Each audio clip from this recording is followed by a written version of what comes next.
আসলে কি বলতো? বৃষ্টি হলে না আমার বাড়ির থেকে কোথাও বেরোতে ইচ্ছা করে না। কিন্তু বাধ্য হয়ে তারপরে আজকে কেন আমার বের হতে হলো সবটাই একটা ভিডিওতে শেয়ার করব। চলো ভিডিওটা ১ম থেকে শুরু করি।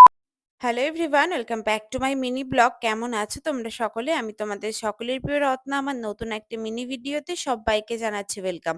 বাইরের অবস্থাটা যে কতটা খারাপ আশা করি এই ভিডিও দেখে বুঝতেই পারছো। প্রচন্ড পরিমাণ জল জমে গেছে। বাড়ির থেকে যেহেতু বেরাতে হবে তাই লেট না করে বেরিয়ে টিকিটটা কেটে নিলাম। তখন ঘড়ির কাঁটায় বাজে প্রায় ৩:৩০। তারপরেও তোমরা একটু দেখো, এদিকে ট্রেনের তো কোনো নামই ছিল না, আর অনবরত বৃষ্টি হয়েই যাচ্ছে। বৃষ্টি, ঝড়, তুফান যাই হয়ে যাক আমারে কেউ কখনো আটকাতে পারে নাই, আর কেউ কখনো আটকাতে পারবেও না। যাই হোক, অনেকখানি রিস্ক নিয়ে এদিকে তো বেড়াই পড়লাম, আর দেখো টুকটুক করে কিন্তু সামনের দিকে এগিয়ে যাচ্ছি। আর জানো তো, তোমাদের সাথে একটা কথা শেয়ার করব। আজকে না হুট করে ট্রেনের মধ্যে পিঠে উঠেছিল। আর আমি যেহেতু প্রচন্ড পরিমাণ পিঠে খেতে ভালোবাসি তাই দেরি না করে টুক করে ২ প্লেট পিঠে নিয়ে নিলাম। একটা নিয়েছিলাম চান্দসার পিঠে, আরেকটা নিয়েছিলাম পাটিসাপটা পিঠে। আশা করি সেটা তোমরা বুঝতে পারছো কোন পিঠের কথা বলছি। আর দেখো বাইরের ওয়েদারটা এইরকম, একটা বৃষ্টির ওয়েদারে চ্যাপচ্যাপে আমার হয়তো রাস্তাঘাটে বেরোতে ইচ্ছে করে না। কারণ ট্রেনের মধ্যে-টধ্যে এত নোংরা থাকে কি বলবো। কিন্তু ওয়েদারটা খুবই ভালো ছিল, কিন্তু এই বৃষ্টির জন্য নোংরাটা একটু বেশি লাগছিল। আর আমার এইসব জিনিস গাইজ একদম সহ্য হয় না। তাও কি আর করব, সহ্য না করেও কিছু করার নেই। আর আজকে যে ওয়ান পিসটা আমি পড়েছি, এই ওয়ান পিসটার প্রাইসটা শুনলে তোমরাও অবাক হয়ে যাবে যে এত রিজনেবল প্রাইসের মধ্যে ওয়ান পিসটা পেয়েছি। বাট হ্যাঁ, ওয়ান পিসটার কাপড় কোয়ালিটি খুবই সুন্দর। যাই হোক, ড্রেসটার ফুল পুরোপুরি প্রপার আমি তোমাদের সাথে হয়তো দেখাতে পারছি না। কারণ আজকে তো আমি একা ভিডিও করছি সেই একটাই কারণে। আর এদিকে বনগাঁ স্টেশনে আমি তো ঢুকে গেলাম। আর দেখো বনগাঁ স্টেশনে ঢুকতে না ঢুকতেই এইরকম এত দারুণ একটা ব্যাকগ্রাউন্ড, যেটা দেখে মনে হচ্ছিল আমি কখন যে একটু ভিডিও করব। আর জানো তো, এই যে দেখতে পাচ্ছ বনগাঁ স্টেশনে জল জমে গেছে, এই জায়গাগুলোতে কিন্তু মাছ চলাফেরা করে। মানে প্রচুর পরিমাণ মাছ হয়। আর বৃষ্টি হলে কই মাছ, শিঙি মাছ এইসব তো অ্যাভেলেবেলই থাকে। আর বৃষ্টিটা মানে কোনো রকম থামতে না থামতেই আমরা পৌঁছে গেছি বনগাঁ স্টেশন।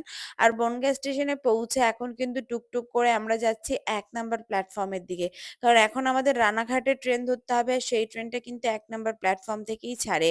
আর এদিকে দেখো সবার কাছে ছাতা আছে, কিন্তু আমার একার হাতে একটা ব্যাগ, একটা ছাতা, তারপর একটা ফোন, এই ৩ টে জিনিস একসাথে সামলানো কি যায় তোমরাই বলো? তারপরেও কোনো রকম রিস্ক না নিয়ে আমি তো এখানটায় দাঁড়িয়ে কিছু সুন্দর ভিডিও ক্লিপ নিয়ে নিলাম। শুধুমাত্র তোমাদের জন্য, যে ভিডিও ক্লিপটা তোমাদের সাথে শেয়ার করব।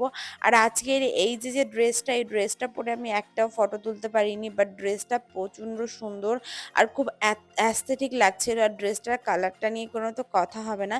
একটা পার্পল কালারের ড্রেস। আমি জানি আমাকে হয়তো পার্পল কালারের ড্রেসের মধ্যে তোমরা সেরকম দেখোনি। বাট বিশ্বাস করো ড্রেসটা খুবই সুন্দর ছিল। আর এখানটায় দাঁড়িয়ে আমি হেঁটে বেড়াচ্ছিলাম, কি আর করব, কারণ প্ল্যাটফর্মে প্রচন্ড পরিমাণ ভিড় ছিল। আর তার থেকে বড় যে বিষয়টা সেটা হচ্ছে রানাঘাটের ট্রেনের এখনো কোনো খবরই হয়নি। যে কারণে আমি ভাবলাম প্ল্যাটফর্মের উপরে অত লোকজনের মধ্যে না দাঁড়িয়ে এখানটায় কিছু সুন্দর ভিডিও ক্লিপ করি, যেগুলো আমার নিজেরও ভালো লাগবে আর তোমাদেরও ভালো লাগবে। আর জানো তো, এখানটায় একটা মানে খুব সুন্দর গাছ ছিল, যে গাছটার নাম হচ্ছে কাঠগোলাপ। আশা করি কাঠগোলাপ গাছ তোমরা অনেকেই চেনো, অনেকে কনক চাপাও বলে। তো এই গাছের ডালটা এতটা সুন্দর ছিল, মনে হচ্ছিল এখান থেকে যদি আমাকে একটা ডাল ভেঙে দেয় তাহলে কতই না ভালো হবে, আমি বাড়ি গিয়ে চারা করে তোমাদের সাথে দেখাতে পারতাম। যাই হোক, বকবক করতে ফাইনালি ঢুকে গেল রানাঘাটের ট্রেন। আর এই রানাঘাটের ট্রেনেই কিন্তু আমাদের যেতে হবে, মানে এই ট্রেনে করেই আমাদের কিন্তু এখন যেতে হবে। আর এই ট্রেনটা সবে ঢুকলো। এবার এই ট্রেনে কিরকম মারাত্মক ভিড় হয় সেটাও তোমাদের সাথে আমি শেয়ার করব। কিছু করার নেই, যেহেতু এদিকে প্রায় আধা ঘন্টার পর, মানে প্রায় ১ ঘন্টা ৪৫ Later. মিনিট পর ট্রেন। অনেকদিন ধরে ভাবছি একটু ঘুরতে যাব, কিন্তু সেটা কোনোরকম ভাবে হয়ে উঠছে না। মানে সময় এতটাই পরিমাণ খারাপ, কি আর বলবো। টাকা থাকলে ঘোরার মন হচ্ছে না, ঘোরার মন হলে পকেটে টাকা থাকছে না। আর দুটো যখন সাথে থাকছে তখন ঘুরতে যাওয়া মানে ঘুরতে নিয়ে যাওয়ার মতন সঙ্গী হচ্ছে না। এই জিনিসগুলো কাদের মধ্যে ফিল হয় অবশ্যই কমেন্ট করে জানিও। আর এদিকে দেখো আমি ট্রেনের মধ্যে উঠে বুঝতে পারছিলাম না যে আমি কি করব। কারণ এই ২ দিন যাবৎ আমার শ্যাম্পু, মানে চুলে তো শ্যাম্পু শ্যাম্পু করা হচ্ছেই না। এত পরিমাণ ড্যান্ড্রাফ হয়ে গেছে হেয়ারে যে বলে বোঝানোর মতন না। আর এদিকে দেখো শিয়ালদা যাওয়ার ট্রেনটা কিন্তু অলরেডি ছেড়ে দিয়েছে। আর জানো তো শিয়ালদা যাওয়া বা যেকোনো ট্রেন যখন ছাড়ে না সবাই যে এরকমভাবে লাফিয়ে ওঠে, এতটা পরিমাণ ভয় করে, মানে বেসিক্যালি আমার আরকি। এতটা পরিমাণ ভয় করে জাস্ট বলে বোঝানোর মতন না। তোমরা দেখো এইরকম একটা রানিং ট্রেনে কিভাবে মানুষ উঠতে পারে। এখানটা এই যে এই মেয়েটা দেখো, এই যে দৌড়ে যাচ্ছে দিদিটা, এই দিদিটা হয়তো ডেইলি প্যাসেঞ্জারি করে। কিরকমভাবে স্পিডে ট্রেনটায় উঠে গেল তোমরা জাস্ট একটু দেখো।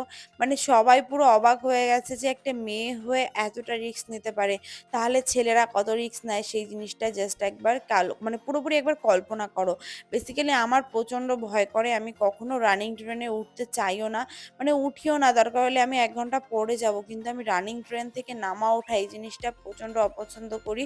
যাই হোক এদিকে শিয়ালদা যাওয়ার ট্রেনটা তো বেরিয়েই পড়লো। এবার আমাদের ট্রেনটা কখন ছাড়বে সেই অপেক্ষায় ছিলাম। কারণ আমার তো আর ভালো লাগছিল না। মানে কোনরকম ভাবেই ভালো লাগছিল না। ভাবছিলাম কখন বাড়িতে ফিরবো। এত পরিমাণ বৃষ্টি হচ্ছিল, বৃষ্টির মধ্যে নিজেরই একটা বিরক্তি ফিল হচ্ছিল। যেটা কিনা আগেও তোমাদের সাথে বলেছি। আচ্ছা তোমাদের কার এই বৃষ্টির মধ্যে ঘুরতে যেতে ভালো লাগে একটু জানিও তো। না তার মানে যে আমি বৃষ্টি পছন্দ করি না সেটা কিন্তু না। বৃষ্টি আমার পছন্দ হয়। বৃষ্টিতে আমি ভিজতেও খুব পছন্দ করি। কিন্তু বৃষ্টির মধ্যে কাদার মধ্যে গাইজ এই জিনিসটা আমার প্রচন্ড অপছন্দ হয়। আর এদিকে দেখো নেসলের থেকে একটা আমি সুন্দর কফি নিয়ে নিলাম। আমি যখনই মোটামুটি বনগাঁতে আসি এখান থেকে কফি খাই। কফিটা খুবই টেস্টি, তোমরা একবার ট্রাই করে দেখতে পারো। আর এদিকে ট্রেনটা তো ছাড়বে ভাব, আর সেই মুহূর্তে এরকম একটা সুন্দর হাওয়া দিচ্ছে, সঙ্গে ১ কাপ কফি, এটা ছাড়া আর কি লাগে তোমরাই জাস্ট বলো। দুগ্গা দুগ্গা করে বনগাঁ থেকে ট্রেনটা তো ছেড়ে দিল। এখন বাইরের প্রকৃতি দেখতে দেখতে আমি হচ্ছে সামনের দিকে যাত্রা শুরু করব। জানো তো আমার না আগে মানে আগের থেকেই যখন আমি ছোট ছিলাম আমি সবসময় ট্রেনের মধ্যে গিয়ে মানে বসবো কি, আমাকে সবসময় জানলার সাইডে একটা সিট দিতে হবে। যদি আমি জানলার সাইডে সিট না পেতাম আমি কিন্তু দাঁড়িয়ে রড ধরে দেখতে দেখতে যেতাম বাইরের ব্যাকগ্রাউন্ড। আর এখনো কিন্তু সেই জিনিসটা করি, আমার প্রচন্ড পরিমাণ ভাল লাগে। আমাকে বসার সিট দেওয়ার কোনো দরকার নেই, যে কারণে আমি গেটের সামনে দাঁড়িয়ে বাইরের দৃশ্য দেখতে দেখতে চাই। আমার বাইরের চারিদিকের এত সুন্দর প্রকৃতি রেখে ফোনের বা অন্য কোনো কিছু আমার কিন্তু একদমই ভালো লাগে না। তো এই একটাই কারণে। আর এদিকে দেখো আমি কিন্তু মাঝের গ্রামে পৌঁছে গেছি। আর এই মাঝের গ্রামেই কিন্তু ট্রেনটা যেহেতু ক্রসিং হয়, যেহেতু একটাই লাইন, সেই কারণে কিন্তু একটুখানি প্রবলেম হয় এখানেই। আর অনেক সময় তো মাঝের গ্রামে ঘন্টার পর ঘন্টা বসেও থাকতে হয়। যারা আগে পরে এই রাস্তা দিয়ে চলাফেরা করেছে বা মাঝের গ্রাম স্টেশনে এসেছে আশা করি এই ফিলটা তারাই বুঝতে পারবে। চলো আর বেশি বকবক না করে ফাইনালি আমি রানাঘাটের দিকে রওনা দিয়েছি। মানে প্রায় রানাঘাটের কাছাকাছি চলে এসেছি।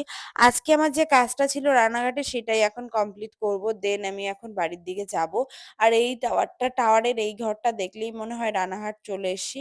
আগের থেকে অনেকটা উন্নত হয়ে গেছে রানাঘাট। আর এই যে একটা দেখো এই যে আর্জেন্টিনা বা যাই হোক মেসি যে দলে থাকে সেই দলের যে এই যে কালারটা এটা দেখে হুট করে